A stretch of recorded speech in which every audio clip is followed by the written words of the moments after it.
Each one of us has the right to be treated respectfully, and it isn't because you've earned it or because you deserve it. It's just that you expect it. It's a boundary. One day I got a phone call from a person who was a salesman making a cold call. I answered the phone and I listened to him respectfully. And when I had a chance to say something, he didn't like what I said and he F-bombed me. It almost offended me, really. I was shocked. But I talked to him and I said, listen, if you want to continue this conversation, let me tell you what my expectations are. I have an expectation that I will treat you with respect, and you have I have an expectation that you will do the same for me. We'll treat each other with mutual respect. And he said, oh, you deserve respect? And I said, no, I don't deserve anything from you. It's just what I expect.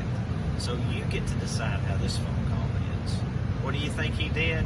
He hung up. Click. Respect isn't something you have to earn, and it isn't something that you deserve.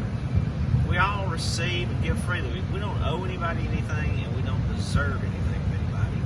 But we do have expectations and responsibilities toward others. We're not responsible for others. We're responsible too. Hey, I hope this video helped you today, and God bless.